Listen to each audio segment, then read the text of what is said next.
A 6-year-old boy, alone in a hospital waiting room at midnight, bare feet dangling off a plastic chair too big for his body, rocket pajamas wrinkled from hours of waiting, and a phone in his hands, a phone he wasn't supposed to have. He didn't understand medical charts. He didn't know what the machines beeping beside his mother's bed meant.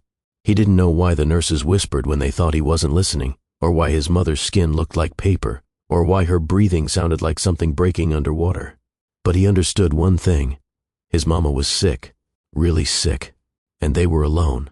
So he did something no one expected, something that would shatter a $400 million empire, expose a decade of buried lies, and bring a man to his knees in a hospital corridor 2,000 miles from everything he'd ever known. He picked up a phone. He took one photograph, and he sent it to a man he had never met, his father. Have you ever loved someone so deeply that even years of silence couldn't erase them from your blood? Have you ever discovered that everything you believed, every wound, every betrayal, every reason you gave yourself to stop hoping, was built on a lie? This is the story of a man who had everything the world calls success: money, power, prestige, and nothing that actually mattered. A woman who was destroyed by someone she trusted, then rose from the wreckage and built a kingdom with her bare hands. And a little boy who decided that if the grown-ups in his life wouldn't fix what was broken, he would do it himself. But here's what nobody saw coming. The lie that tore this family apart wasn't planted by a stranger. It was engineered by the one person who was supposed to protect them. And when the truth finally surfaces, I promise you, it will leave you absolutely speechless.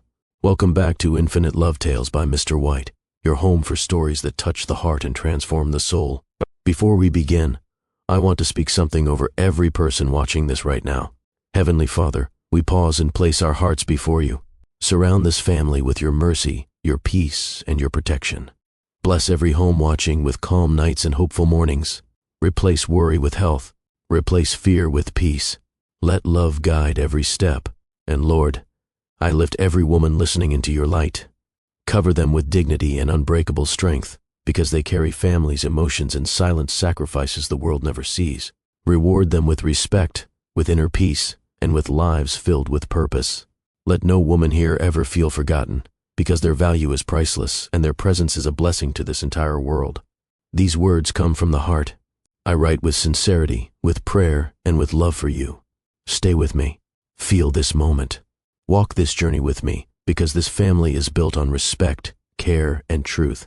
Now, if you believe love can survive anything, hit that like button right now. If your heart is true, type I am with Mr. White in the comments below. And if you haven't subscribed yet, do it now and turn on notifications, because this story's about to take you somewhere you won't forget. Let's begin. The boardroom gleamed like the inside of a polished coffin. 47 floors above the streets of San Francisco, behind walls of tinted glass that turned the Pacific fog into silver, Dominic Avery sat at the head of a mahogany conference table long enough to land a small aircraft. 14 executives lined both sides, gray suits, measured expressions, the careful neutrality of powerful people about to witness history being made. Stacks of contracts, thick as novels, lay open to their signature pages. Fountain pens rested beside them like loaded weapons waiting to fire. This was the Meridian Lux merger. 18 months of negotiations. $400 million. The deal that would make Avery Technologies the largest private tech firm on the West Coast. Dominic's entire professional life, every 60-hour week, every sacrifice, every relationship he'd neglected, had been building toward this single signature. His aunt, Vivian Avery, watched from the far end of the table. Silver hair swept into an architectural updo. Charcoal Dior suit sharp enough to draw blood.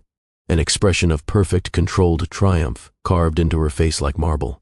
She had raised Dominic since he was 9 years old, after the car accident that stole both his parents in a single night, and she had sculpted every ambition, every decision, every relationship in his life since that day. This merger was her masterpiece. Dominic was merely the instrument that held the pen. "Whenever you're ready, Mr. Avery," the lead attorney said, sliding the final document forward with a practiced hand. Dominic uncapped his fountain pen. His phone vibrated against the polished wood. He almost ignored it. The room was waiting. 14 executives. $400 million. History. It vibrated again. Then again. 3 rapid pulses. A message, not a call. Something about the rhythm felt urgent, almost frantic, like a fist pounding on a locked door in the middle of the night. "Dominic, Vivian's voice carried a warning wrapped in silk.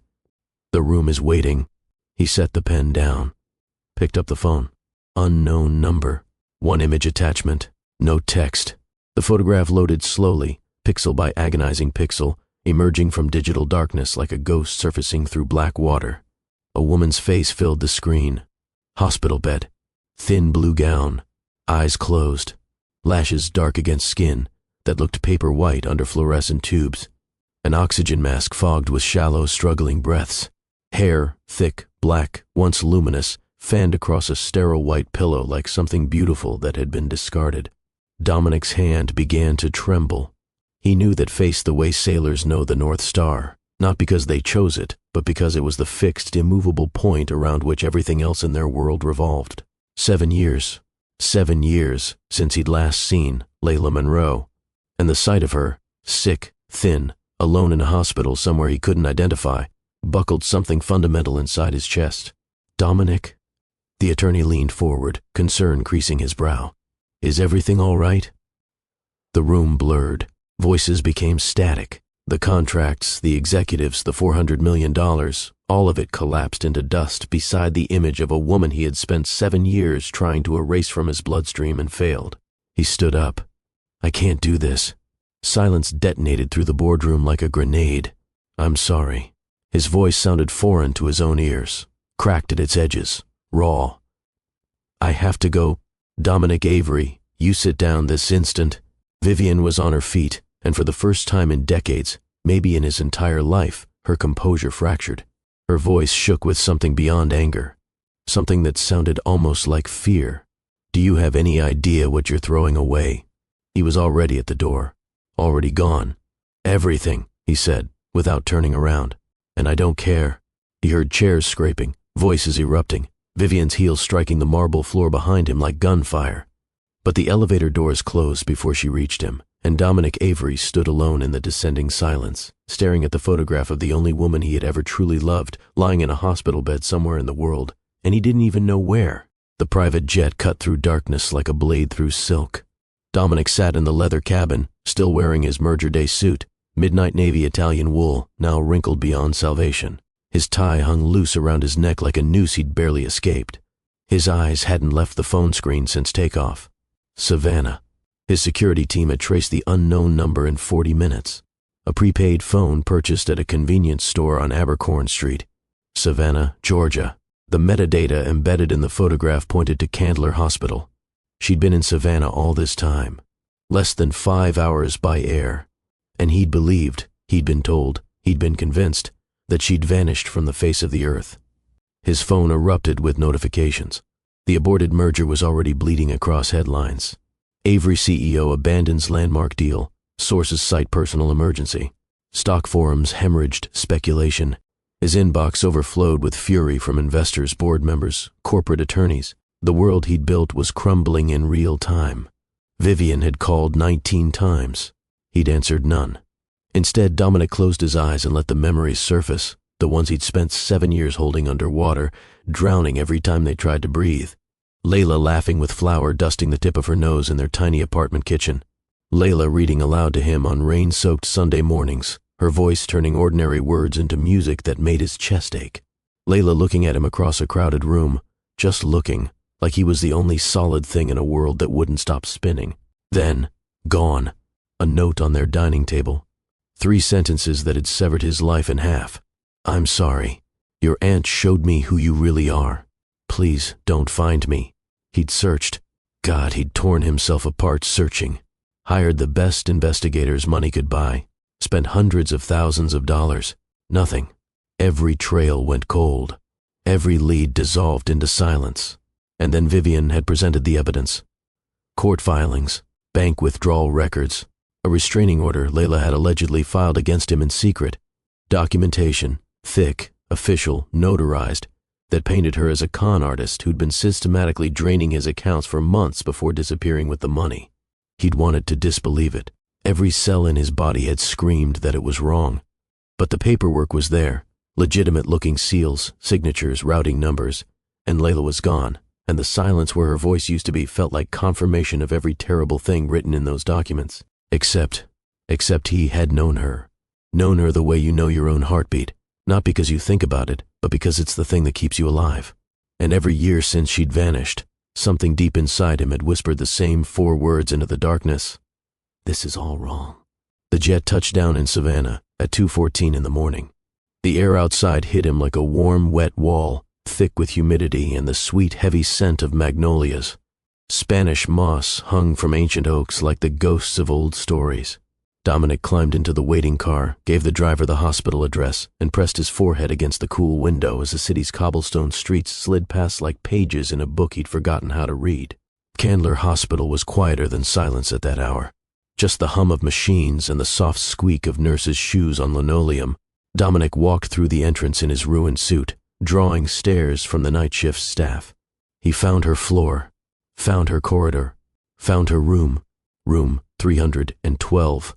The door was partially open, a thin blade of light cutting into the dim hallway. He pushed it wider, and there she was, thinner, sharper. The years had carved her face into something more defined, more striking, like a sculpture that had been refined by hands that didn't care about being gentle. A nasal cannula ran beneath her nose, and 4 fed into her left arm. Monitors beeped their steady, mechanical lullaby. She was asleep, and even in sleep she looked exhausted. Not the kind of tired that rest fixes, but the bone-deep weariness of someone who had been carrying the weight of the world for 7 years without once being allowed to set it down. Dominic gripped the doorframe. His knees nearly buckled. His vision blurred with tears he didn't try to stop. She was real. She was alive. She was here. You can't be in here. He turned. A nurse stood behind him, arms crossed, gaze suspicious and weary. I'm family, he said. The lie came instantly, wrapped around a truth he didn't yet fully understand. Room 312 only has one approved visitor, the nurse said flatly. A minor. Her son.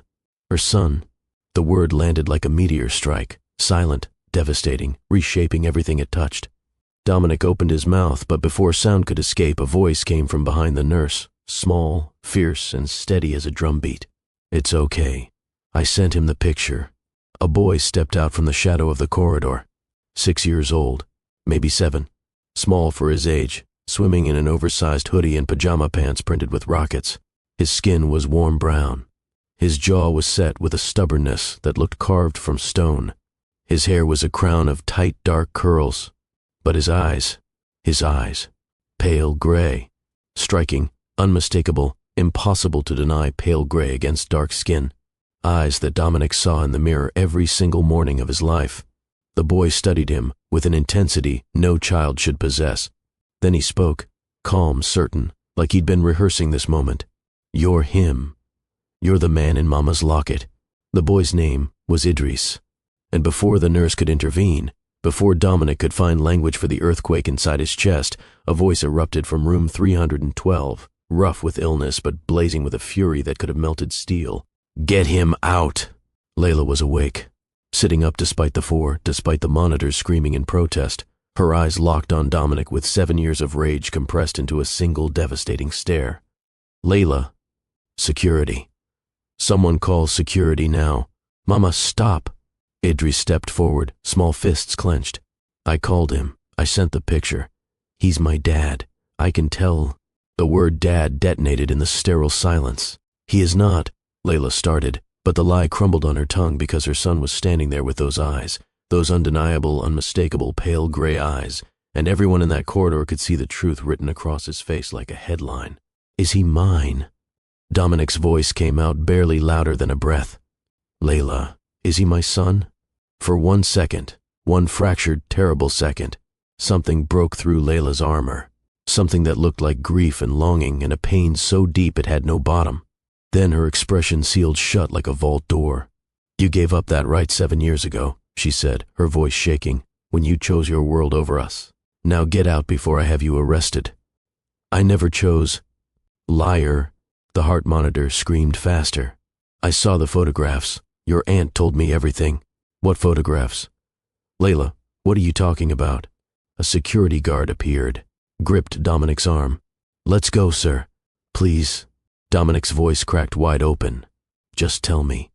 Is Idris my son? Layla turned her face away, but not before he saw tears carving silver tracks down her cheeks.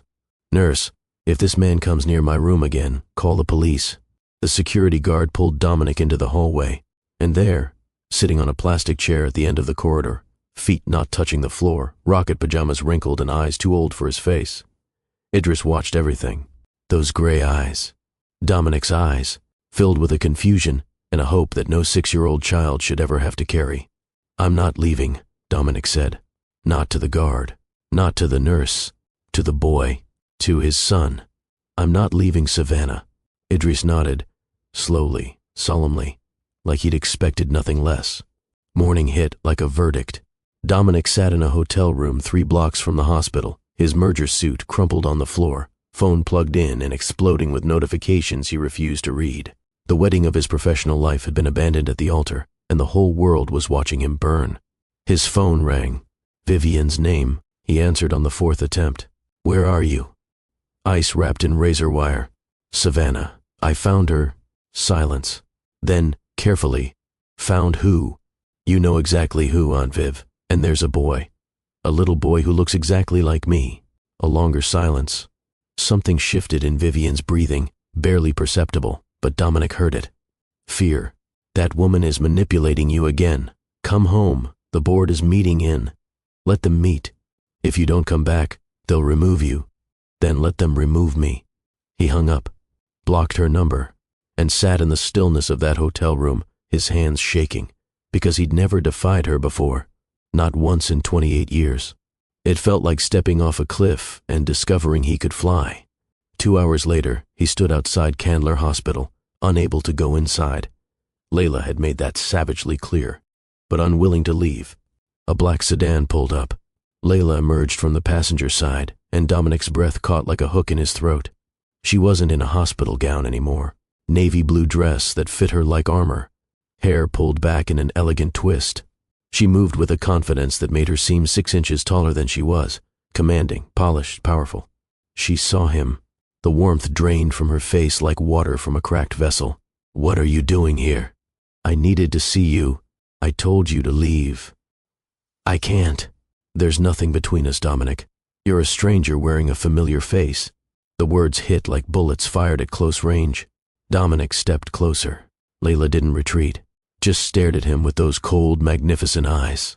"Then look me in the eye," he said quietly, "and tell me you never loved me." Something flickered. Pain. Memory.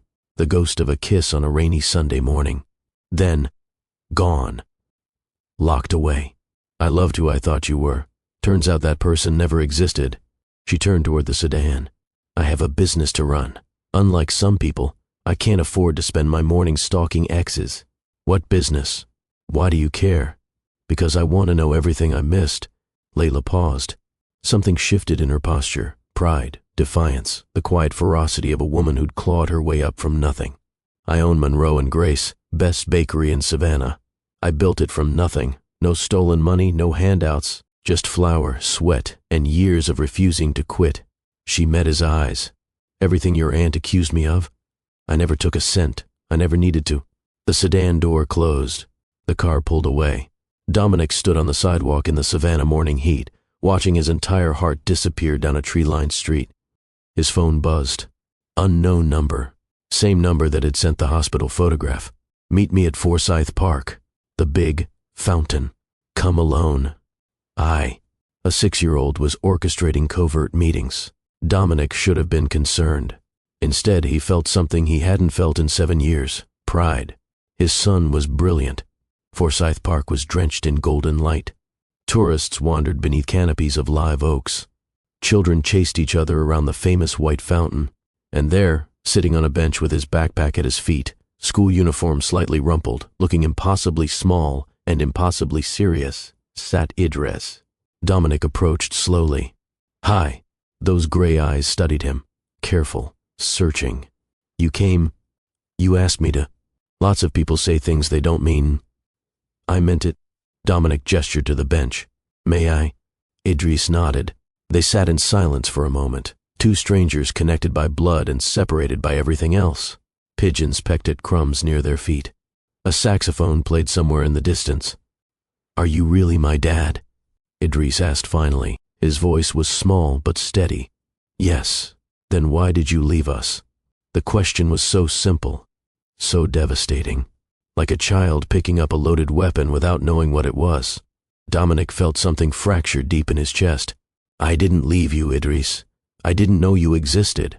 Your mother left me, and she never told me about you. That's not what Mama says. What does Mama say? That you picked your family over us. That your aunt said terrible things and you believed them. Dominic closed his eyes, breathed through the pain. Your mother is partly right. My aunt did say terrible things, and I believed evidence instead of my heart. I made a terrible, terrible mistake. What kind of evidence? Bank records, documents, things that made it look like your mother stole from me. Idris jumped off the bench, fists clenched, eyes blazing with a fury that was pure Layla. Mama is not a thief. Take it back. Hey. Dominic held up both hands. You're right. I don't think she's a thief either. Not anymore. I think someone lied to both of us. Idris relaxed, barely. Who? I don't know yet. But I'm going to find out. Grandma Vivian. The name fell from the boy's lips like a stone into still water. Mama has a picture. She told me that's my grandmother, but we can't visit her because she's a dangerous person. The word dangerous. Not bad. Not mean. Dangerous. Because that's the word Layla had chosen, carefully, precisely, to describe the woman who had threatened to harm her unborn child. Is she dangerous? Idris asked. Dominic thought about his aunt, about the evidence she'd presented so quickly after Layla vanished, about the investigators who'd conveniently found nothing. Yes, he said quietly. I think she is. Idris sat back down, swung his legs back and forth, the way children do when they're processing something too heavy for their small bodies. Are you going to leave again? No. Promise. Mama says promises don't mean anything. Then I'll prove it with actions. I'm not going anywhere, Idris. That last sentence hung between them, fragile, enormous, sacred. Then tires screeched at the curb. The black sedan. Layla erupted from the passenger door like a Category 5 hurricane making landfall. Idris Elijah Monroe, what did I tell you? Idris grabbed his backpack. Sorry, Mama. I just wanted to talk to him. Layla reached them, breathing hard, eyes incandescent with fury. She seized Idris's hand. Get in the car. Now. But Mama. Now. Idris looked at Dominic one last time, something searching, something hopeful, something heartbreaking, then ran toward the sedan. Layla turned to Dominic, and the rage in her eyes could have burned cities to ash. If you ever contact my son again without my permission, I will destroy you. Do you understand me? He contacted me, Layla. He's 6 years old. He doesn't know what he's doing. He knows exactly what he's doing. He's brilliant, just like his mother. Layla's hand flew up. For one frozen heartbeat, Dominic thought she might slap him. Instead, she pressed her palm against her own chest, hard, like she was trying to hold something in, something that was fighting to escape. Don't, she whispered. Don't you dare act like you know anything about who I am now. Then tell me, let me know you. Why? So you can believe lies about me again? I never chose her over you. Yes, you did. Layla was shaking, trembling from head to toe. When she showed you that evidence, you believed her. You didn't fight for me. You didn't come looking. You let me go. You left, Layla. What was I supposed to? You were supposed to know me. Her voice shattered. You were supposed to trust that the woman you loved, the woman who loved you more than breathing, wouldn't steal from you. But you didn't. Because when it mattered most, you chose her story over me. She turned, walked to the sedan, got in, drove away. Dominic stood in Forsyth Park, surrounded by tourists and saxophone music and children's laughter, watching his whole heart disappear down another Savannah street. Then he pulled out his phone and called a number he hadn't used in 7 years. Aunt Viv, those bank statements you showed me, the ones from when Layla left, do you still have them? Her pause lasted 3 seconds too long. Why? Because I want a forensic investigator to examine them. Patrick, that's ridiculous. Send them to me. Every document, every page. You're making a fool of yourself over that. Send them. He hung up. Around him, the world kept spinning. Warm sunlight, ancient trees, a fountain catching light like scattered diamonds. And for the first time in 7 years, Dominic Avery felt completely, terrifyingly alive. The truth was out there, and he was going to find it, even if it burned down everything he'd ever known. Now I need to pause here for a moment, because what Dominic is about to discover will change everything. And I mean everything. The foundation of every lie he's ever believed is about to crack wide open, and when it does, the fallout will shake you to your core. If this story is already gripping your heart, do me a favor, hit that like button right now. Share this video with someone who needs to hear it today. And if you're not subscribed yet, this is the moment. Tap subscribe and turn on that notification bell, because the truth that's about to come out, nobody saw it coming.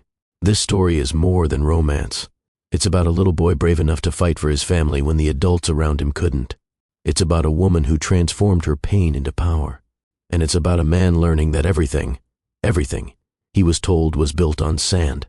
Stay with me. While Dominic dug into the past, something else was happening. Something the world hadn't given him eyes to see until now. He needed to understand who Layla had become. Not the girl he'd loved 7 years ago. The woman who'd survived.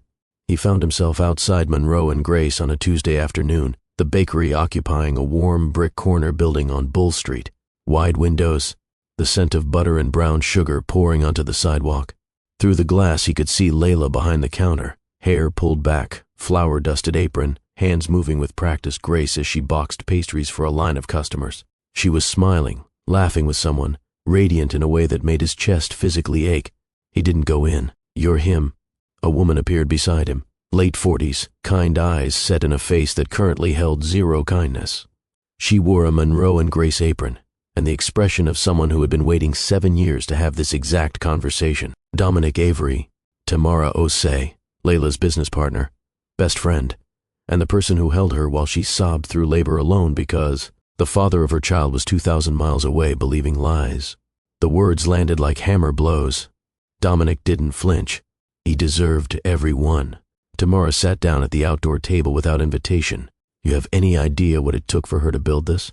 She was 23, pregnant, broke, your aunt's threats ringing in her ears. What threats? Tamara's eyes narrowed. You really don't know? I'm starting to realize I don't know anything. Your aunt told Layla she'd make sure the baby was never born. Said she had doctors who owed her favors. Said Layla had no family, no money, no power, and that if she didn't disappear, Vivian would destroy her and the child. Dominic felt physically sick. The park bench beneath him seemed to tilt. My aunt threatened a pregnant woman. Your aunt terrorized a pregnant girl. There's a difference. Layla didn't sleep for a year after Idris was born. Baked in a rented commercial kitchen at 3 in the morning with a baby strapped to her chest. Saved every penny. Built this bakery from flour and sheer refusal to be erased. Tamara leaned forward. She doesn't need saving, Dominic. She saved herself. I don't want to save her. I want to know her. Who she is now. Why? Because I think I destroyed the best thing that ever happened to me based on lies someone else told me. And I need to understand what was real. Tamara studied him for a long, measuring moment. Then quieter. You know what the worst part was? It wasn't the poverty. It wasn't raising a baby alone. It was that she couldn't trust herself anymore. She'd built her whole identity on being smart, sharp, perceptive, nobody's fool. Then she fell in love with someone who believed lies about her at the first opportunity. That broke something inside her that hasn't healed. I was shown evidence. I don't care what you were shown. Tamara's voice went hard as iron. When you love someone, really truly love them, you know what they're capable of. And you knew Layla. You knew she wasn't a thief. You just didn't trust what you knew. The words were hammers, and they hit their mark perfectly. Because Tamara was right. I want to make this right, Dominic said. Then earn it, not with money, not with grand gestures, with time, with consistency, with showing up when it's boring and ordinary and nobody's watching. Tamara stood, paused. That father-son breakfast at Idris's school next Friday. She's going to let you go. How do you know? Because Layla wants Idris to have what she never did, a father. She'll sacrifice her own comfort for that boy every single time. Tamara's expression softened, just barely. Don't make her regret it. That evening, Dominic did something that made every headline in the financial world. He resigned from Avery Technologies. Officially. Permanently. The board was stunned. The stock cratered. His inbox filled with disbelief and fury. He didn't care. He started consulting for small businesses in Savannah, a family opening a restaurant, a single mother launching a cleaning service. Real people. Honest work. The kind of success that wouldn't look impressive at a cocktail party, but felt right in his bones. His phone buzzed that night. A number he recognized. Layla. His heart slammed against his ribs. Idris wants you at his school breakfast. Friday, 8 a.m. Coral Bay Academy. Don't be late. Don't embarrass him. Don't make me regret this. He typed back instantly. I'll be there. Thank you. I'm not doing this for you. This is for Idris. I understand. A pause. Then, can I ask you something? His fingers trembled. Anything. Why did you leave without telling me about Idris? The response took 4 minutes. He watched the typing indicator appear, disappear, appear again. Finally, would you have believed me over your aunt? You didn't believe me about the money. Why would a baby change anything? Because a child changes everything. Your aunt made it very clear what would happen if I stayed. I was young. I was terrified. I was pregnant and alone. She had power. She said she'd make sure I lost the baby. And I believed her. Dominic stared at his phone, rage building in his chest like a wildfire searching for oxygen. She threatened you while you were pregnant. Yes. Did she show you photographs of me with someone else? Another long pause. Then, how did you know? Because I think they were fake. I think everything she showed both of us was lies. Maybe. Or maybe you're just trying to rewrite history. I'm hiring a forensic investigator. Will you look at what he finds? The longest pause yet. Then, if you find proof, real proof, I'll look at it. But Dominic, even if your aunt lied about everything, you still believed it. You still chose her story over mine. That's the part that cut deepest. He typed with shaking fingers, I know. And I'm sorry. No response came. Marcus Webb delivered his findings on a Thursday morning that smelled like magnolias and the end of the world. Dominic sat across from the retired FBI analyst in his downtown office, hands clasped so tightly his knuckles turned white. The bank transfers your aunt showed you 7 years ago? Webb slid a folder across the desk. Fabricated. The routing numbers don't correspond to any legitimate financial institution. They're ghost accounts, created specifically to simulate theft that never occurred. Dominic felt the room rotate beneath him. The restraining order? Forged. The signature doesn't match Layla Monroe's handwriting. It's a competent forgery. But forensic analysis reveals clear inconsistencies. You're certain? Completely. Webb removed his glasses. There's more. Approximately 1 week after Ms. Monroe left San Francisco, a significant payment was made to a private investigation firm. The payment originated from an account controlled by Vivian Avery. Those investigators located Miss Monroe in Savannah within 3 months. 3 months? Your aunt knew exactly where she was, and when you hired your own investigators later, your aunt paid them to report dead ends. She's known about the child for 6 years, Mr. Avery. She knew, and she made certain you never would. The betrayal was so vast, so meticulously engineered, so architectural in its cruelty, that Dominic couldn't draw breath. His aunt, the woman who'd bandaged his scraped knees, who'd sat beside his bed during childhood nightmares about the car crash that killed his parents, who'd told him she was protecting him, always protecting him. She'd been the one he needed protection from. There's something else. Webb opened a second folder. Your aunt employed this same strategy with other women in your life. Your college girlfriend. She was paid $50,000 to end the relationship. Here's the signed agreement. Every serious relationship you've had, your aunt either bought them off or manufactured reasons for you to end things. Over a decade of systematic interference. Dominic stared at the documents. Signatures, letterheads, wire transfer receipts. The architecture of his aunt's control laid bare. Every beam, every nail, every deliberate act of destruction. She didn't just steal 7 years, he said, his voice barely audible. She stole my entire adult life. He drove straight to Monroe and Grace, pushed through the door, found Layla behind the counter. It was all fake. He threw the folder on the counter between them. Layla stared at it. Her hands moved slowly, opening it, turning pages, reading, standing at first, then sinking into a chair. By the 3rd page, tears were falling onto the paper, blurring the ink. This says the restraining order was forged, she whispered. It says the bank records were fabricated. It says she knew where I was. For 7 years she knew, and she never told you. She paid my investigators to lie to me. Layla looked up, tears streaming. She showed me photographs of you with another woman, said you were engaged, said I was entertainment, a distraction before you married someone suitable. Those photos were doctored. I barely knew that woman. Layla pressed both hands to her face. Her shoulders shook.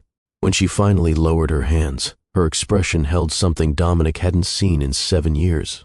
Vulnerability. Raw, unguarded, terrifying vulnerability. 7 years, she said. I hated you for 7 years. I turned you into a villain in my head because it was easier then. Admitting I still loved someone who I thought had thrown me away. I hated myself longer. You believed I could steal from you, and you believed I could discard you. We were both destroyed by the same person. Layla stood, walked to the window, pressed her forehead against the glass. Outside, Savannah moved in its slow, graceful rhythm.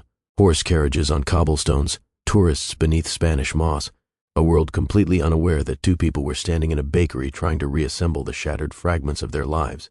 Even if she lied, Layla said to the glass, you still believed it. That's the wound underneath the wound, Dominic. You should have known me better. You're right, and I'll carry that failure every day for the rest of my life. Silence expanded between them, not empty, but full. Heavy with everything unsaid, everything lost, everything that might still be possible. I kept your coffee mug, Layla whispered, for 7 years. I couldn't throw it away. I told Idris stories about you, made you someone who was far away instead of someone who chose to leave. He's so much like you, brilliant and stubborn and brave. Layla, I need time. She turned from the window. Her eyes were red, swollen, and more beautiful than anything he'd ever seen. To process this, to figure out what I feel. Can you give me that? Take all the time you need. I'll be here. Will you? Or will you disappear when it gets hard? I quit everything, Layla. I'm staying in Savannah, whether you forgive me or not, because Idris deserves his father. Something in her expression shifted. The faintest crack in the wall. Okay, she said quietly. Okay. I want you to think about something for a moment. How many relationships in this world have been destroyed, not by the people in them, but by someone standing outside, pouring poison through the cracks? If this story is making you feel something real, leave me a comment. Tell me, have you ever watched lies almost destroy something beautiful? Your story matters. I want to hear it. What followed were the hardest weeks of Dominic's life, and the most meaningful. Layla offered him a rental apartment in her building. Not romance. Practicality. I want Idris to have access to his father, she said, and I want to see if you actually stay. He moved in with almost nothing, built it slowly into a home. Idris's drawings covered one entire wall, stick figures and bright suns and 3 people holding hands under rainbows. The coffee mug Layla had kept for 7 years sat on his kitchen counter like a sacred artifact.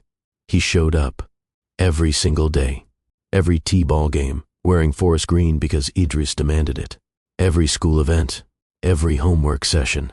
He brought pastries from a rival bakery to Monroe and Grace, a running joke that made Layla roll her eyes but almost smile.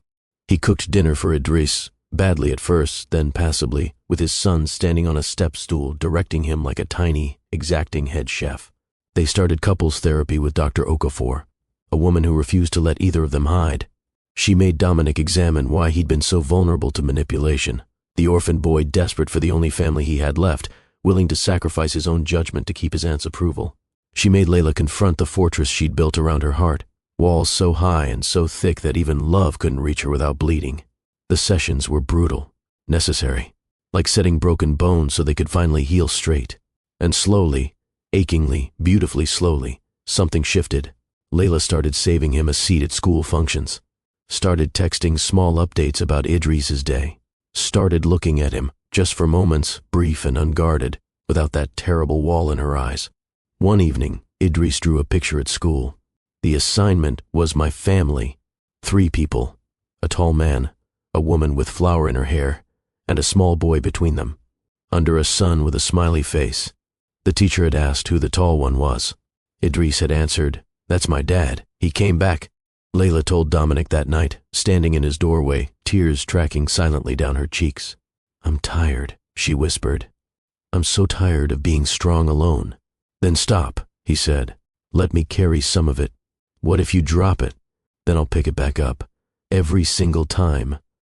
Vivian came to Savannah on a midnight in October, She showed up in the building lobby, immaculate as always, silver hair perfect, demanding to see her grandson with the authority of someone who had never been told no. Building security called the police. The police called Dominic. Dominic called Layla. They met in the lobby together, united, for the first time, on the same side of the same fight. "I'm his grandmother," Vivian declared. "I have rights." "You're a criminal who fabricated evidence and threatened to harm an unborn child," Dominic said, his voice flat as stone. "You have nothing." Vivian's mask held for almost 10 seconds. Then it cracked, and beneath it was something ugly and desperate and small. "That boy isn't even yours," she spat. Silence dropped like a bomb. Layla stepped forward, pulled out her phone. "I recorded our conversation," she said, 7 years ago. Every word." She pressed play. Vivian's voice filled the lobby, cultured, cold, merciless. "If you don't leave tonight, I will make sure that baby is never born. I have doctors who owe me favors. You have no family, no money, no power. I will destroy you and that child." The recording ended. The detective's expression hardened into granite. "Mrs. Avery, threatening an unborn child is a serious criminal offense. You have the right to remain silent." They led her away, in handcuffs, screaming, threatening, promising retribution. But the officers were unmoved.